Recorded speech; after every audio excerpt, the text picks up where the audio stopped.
Guys, no, magandang hapon sa inyo lahat. Pupunta tayo ng Cavite. Kahit tayo ng Belarte.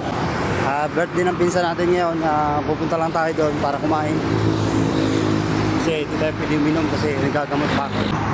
Nagda-diet ako, nagpapasting ako ng pagkain. Sige guys, no, ingat kayo and God bless you sa inyo lahat. Lagi nyo tatandaan, ang buhay ay weather lang. Dito ngayon ako sa Eastern North. Pupunta ako din sa terminal ng Belarte. Ingat po, and God bless inyo lahat ulit. Lagi nyo tatandaan, ang buhay ay weather. Guys, dito na tayo sa Belarte. Dito na tayo sa loob. Punta tayo ng Petex, and pagkatapos ng Petex, punta tayo ng Cavite. Punta ang tao ngayon kasi wala pang bukas na bukas na kapasok. Hindi po.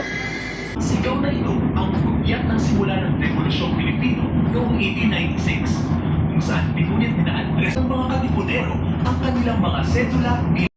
Yun guys, dito na tayo sa Petex, no? Sasakay tayo ng bus na Paimos, Cavite, no? Sakay tayo, dito tayo ngayon sa loob ng Petex. Ang daming tao dito ngayon. Linggo kasi. Sasakay tayo ng bus, Paimos. Lalabas tayo.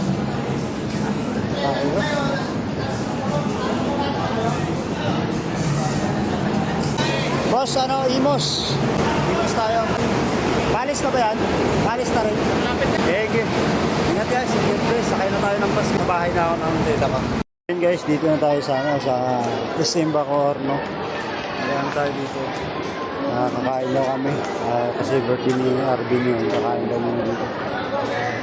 Bacoor.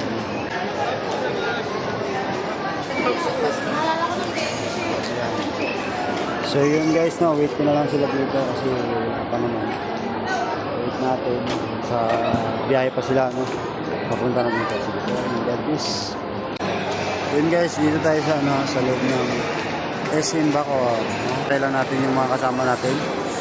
Yung mga kamag-anak natin, yung mga pugit ganda, no? Birthday kasi ni Arvin ngayon. Kaya parang kakain daw muna kami dito sa labas. Dito sa SM. Kaya sige guys, abangan nyo na lang at dito. And guys, kain na tayo.